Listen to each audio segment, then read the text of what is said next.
বিসমিল্লাহির রহমানির রহিম। সুপ্রিয় দর্শক এবং শ্রোতা মণ্ডলী, আসসালামু আলাইকুম রহমতুল্লাহি বারাকাতুহু। আশা করি আপনারা সবাই ভালো আছেন। আজকের দুনিয়ার সব দিকেই অশান্তির আগুন। বিশেষ করে দুনিয়ার যেই মোড়ল রাষ্ট্রটি দুনিয়াকে আজকের নানাভাবে নিয়ন্ত্রণ করছে, তার নানা রকমের উস্কানিমূলক আচরণ কারণে আজকের দুনিয়া একটা অশান্ত দুনিয়া। তো আমরা দেখছি ইউক্রেনের যুদ্ধ চলছে। আমরা এই ইউক্রেন যুদ্ধের ভিতরে আমরা দেখেছি ভেনেজুয়েলা থেকে তার রাষ্ট্রপতিকে তুলে আনা, এবং একই সাথে মধ্যপ্রাচ্যে ইরানের সাথে একটা যুদ্ধংদেহী মনোভাব নিয়ে দেশটি তার বড় বড় নৌবহর নিয়ে ইরানের চারিদিকে অবস্থান করছে। সুপ্রিয় দর্শক শ্রোতামণ্ডলী, আসলে এই পৃথিবীর সকল মানুষ শান্তি চায়, কিন্তু দুঃখজনক হলেও সত্য, দুনিয়াবাসীকে শান্তি দেওয়ার মতো কোনো কিছুই বর্তমান দুনিয়ার নিয়ন্ত্রণকারী যেই বস্তুবাদী জীবন ব্যবস্থা, সেই জীবন ব্যবস্থার হাতে নেই। দুনিয়ার ইতিহাস যদি পর্যালোচনা করা যায় তাহলে দেখা যায় যে আধুনিক সভ্যতার উষালগ্ন থেকে পশ্চিমা শাসক গোষ্ঠীর হাতে এই বস্তুবাদী জীবন ব্যবস্থার দর্শন অনুসারে ব্যক্তিগত, পারিবারিক, সামাজিক, রাজনৈতিক, অর্থনৈতিক দর্শনের ক্ষেত্রে সেই বস্তুবাদী জীবন ব্যবস্থার দর্শনকে ব্যবহার করার মাধ্যমে তারা দুনিয়াকে নিয়ন্ত্রণ করেছে, পরিচালিত করেছে। আর এই বস্তুবাদী জীবন ব্যবস্থার সকল কিছুই হলো যে দুনিয়া কেন্দ্রিক। দুনিয়ার জীবনকে ভোগ উপভোগ করাই হলো এই বস্তুবাদী জীবনের একমাত্র মুখ্য। সেই ভোগ উপভোগটা হতে পারে ব্যক্তিগত, হতে পারে সামাজিকভাবে, হতে পারে রাষ্ট্রীয়ভাবে। আমরা দেখেছি এই কিছুদিন আগে যে কি একটা ইভেস্টাইন নামক একটা এক ব্যক্তির নথি বের হয়েছে। সেই নথির মাধ্যমে আমরা দুনিয়া নিয়ন্ত্রণকারী সেই পশ্চিমা সাম্রাজ্যবাদী গোষ্ঠীর যে কলঙ্কিত চেহারা, কলঙ্কিত রূপ আমরা লক্ষ্য করেছি। এই মানুষগুলাই কিন্তু মুখে মানবাধিকারের কথা বলে, মুখে শান্তির কথা বলে, কিন্তু দেখবেন এদের কার্যক্রমে সবসময় যেন মানবাধিকার লঙ্ঘিত হয়, দুনিয়ার শান্তি বিনষ্ট হয়। পৃথিবীর দুটি বিশ্বযুদ্ধ কিন্তু এই পশ্চিমা সাম্রাজ্যবাদীদের দ্বারা সৃষ্টি। তারা যুদ্ধ তৈরি করেছে, যুদ্ধ সৃষ্টি করেছে, সেই যুদ্ধে দুনিয়াবাসী কোটি কোটি মানুষ ক্ষতিগ্রস্ত হয়েছে। তো এই দুনিয়াবাসী সেই বিগত প্রায়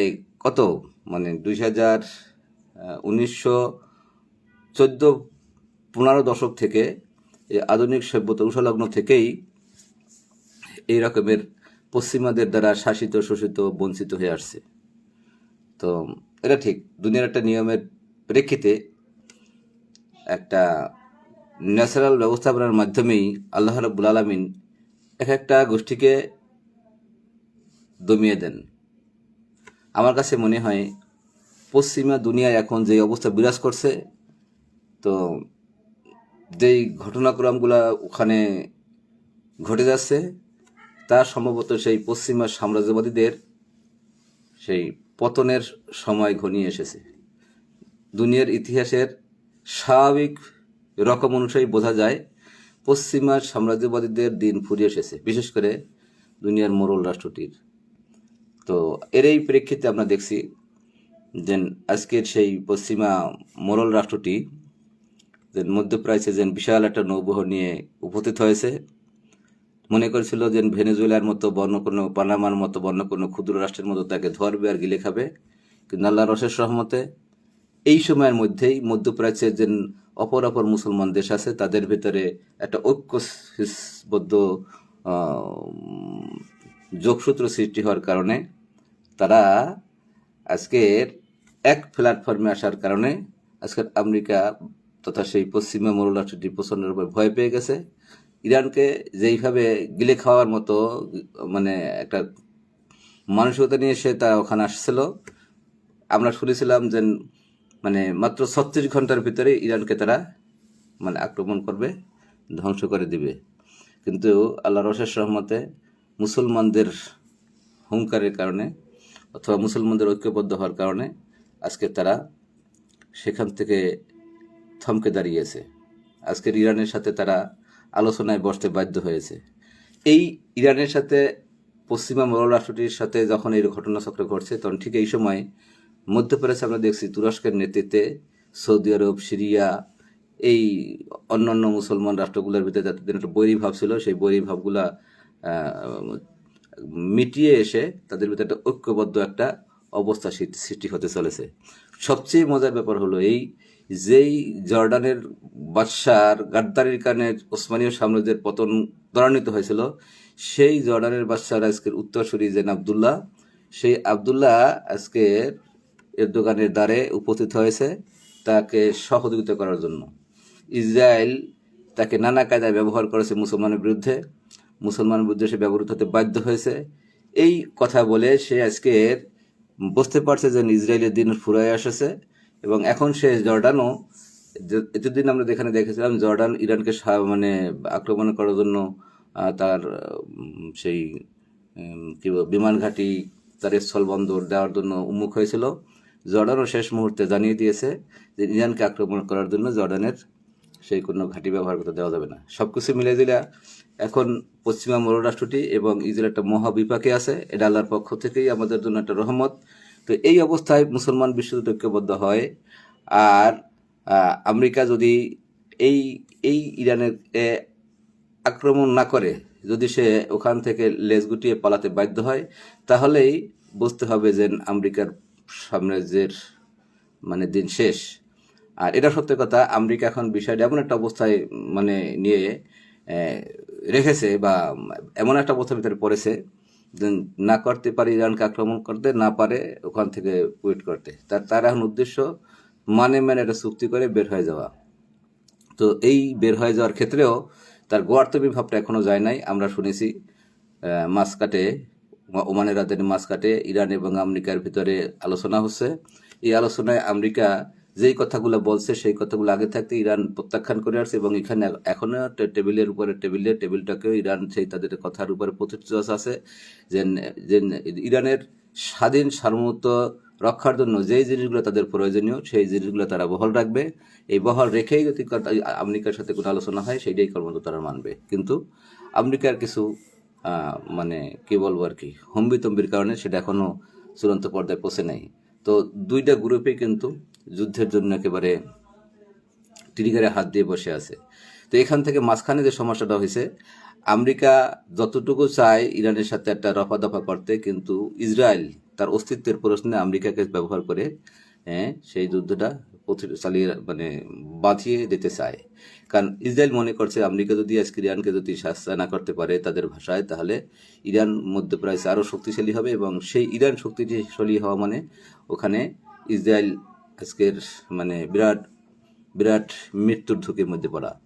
সবচেয়ে আলহামদুলিল্লাহ সবচেয়ে সুখের কথা হলো ইরানের দিকে, আমেরিকার দিকে এই দিকে যখন এরকমের ঘটনা, তখন ইরানের চাঁদের দিকে মুসলমান সেগুলো ঐক্যবদ্ধ হয়ে আজকের এবার কি জর্ডানও আজকের সেই মুসলমানের সেই প্ল্যাটফর্মে যোগ দেওয়ার মতো মানসিকতা লালন করেছে। এটা আমাদের জন্য একটা শুভ সংবাদ। তো আমরা এক্ষেত্রে বলতে চাই, মুসলমানরা কারোর সাথে যুদ্ধ চায় না। মুসলমানরা শান্তি এইবাদী জাতি, ইসলাম মানে শান্তি, মুসলমানরা শান্তিতে সবার সাথে বসবাস করতে চায়। ইসরায়েল যদি আজকের সুবোধ বালকটির মতো মুসলমানদের যেই ভূমি দখল করে নিয়েছে সেই ভূমি যদি ছেড়ে দিয়ে সে যদি একেবারেই একটা শান্তিপ্রিয় দেশ হিসেবে ওখানে বসবাস করতে চায়, মুসলমানদের সাথে কোনো যুদ্ধ বিগ্রহ যদি এইভাবে তৈরি করতে না চায়, সৃষ্টি করতে না চায়, তার আমার কাছে মনে হয় সেই মধ্যপ্রাচ্য কেন্দ্রিক দিন একটা সমস্যা দীর্ঘদিন ধরে সৃষ্টি হয়ে আসছে। ইসরায়েলকে দিয়ে সেই সমস্যাটার সমাধান হবে এবং মধ্যপ্রাচ্যের শান্তি প্রতিষ্ঠিত হওয়া সম্ভব হবে। আর এই শান্তির প্রতিষ্ঠার জন্য অবশ্যই অবশ্যই ইসরায়েলকে যুদ্ধাঙ্গী মনোভাব পরিহার করতে হবে। আর তা যদি না হয়, তাহলে ইসরায়েলের এতদিনকার একটা অবস্থা ছিল, মুসলমান দুনিয়া হয়তো কেউ কেউ ভয় মনে করছিল যে ইসরায়েল মানে এমন একটা শক্তি যেন তাকে কেউ ধরা ছোঁয়া টাচ করতে পারবে না, তার মানে ধরা ছোঁয়া টাচের বাহিরে। কিন্তু ইরানের সাথে 12 দিনের যুদ্ধে প্রমাণিত হয়েছে ইসরায়েল আসলে অত শক্তিশালী না, ইসরায়েলের জোর হলো আমেরিকার বলে। তার মানে আমাদের দেশে একটা কথা আছে যে পাঠা নড়ে খুঁটি জোরে, খুঁটি না থাকলে পাঠা মানে অসহায়। তা আমেরিকা যতক্ষণ পর্যন্ত ইসরায়েলের সাথে আছে ততক্ষণ পর্যন্ত ইসরায়েলের শক্তি আছে। আমেরিকা নাই, ইসরায়েল অস্তিত্ব শূন্য। তাই কাজে ইসরায়েল এই চিন্তাটি করে। আর আমেরিকা নিজস্বভাবে এখন নানা রকম সংকটে নিপতিত দেশ। আমেরিকার অর্থনীতি ঋণগ্রস্ত। তাই আমেরিকার ডলারের দাম আস্তে আস্তে মানে পতনোন্মুখ।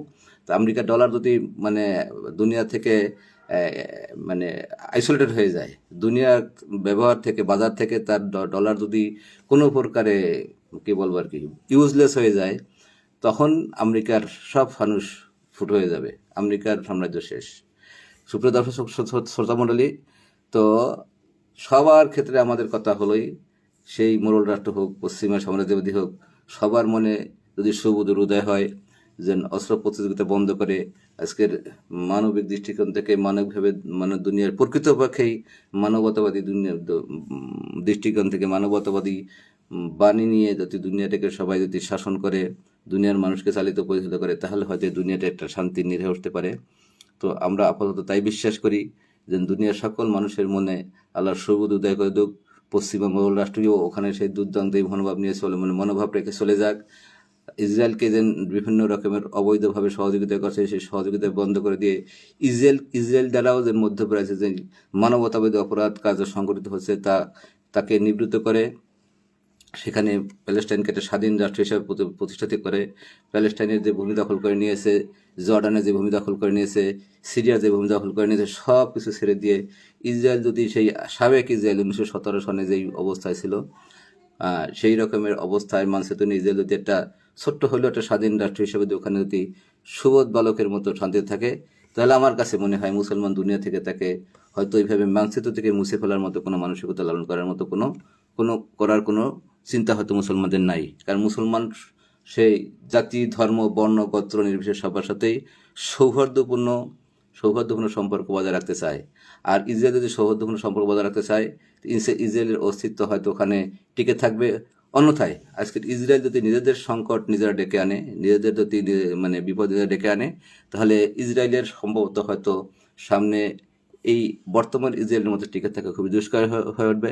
তাই ইসরায়েলের মনের সুবুদ্ধের উদয় করে দিক আল্লাহ, একই সাথে তার যেন পশ্চিমা যেন গডফাদার আছে তার মনের সুবুদ্ধের উদয় করে দেব। এই দুইটা দেশ যদি আজকে দুনিয়াকে অশান্ত না করে শান্তির অমীয় বাণী নিয়ে আজকের সুন্দর একটা শান্ত দুনিয়া প্রতিষ্ঠা করতে চায়, তাহলে হয়তো তারা মানে চাইলে সেটা হয়তো হওয়া সম্ভব। আল্লাহ তা সবার মনে সুবুদ্ধের উদয় করে দেব। পৃথিবীতে যুদ্ধ বিগ্রহ বন্ধ হয় এবং যুদ্ধ বিগ্রহের সমগ্র পসিবিলিটি দূরীভূত হয়ে দুনিয়াটা শান্তির হোক, দুনিয়ার মানুষ শান্তিতে সেই দুনিয়ায় বসবাস করুক।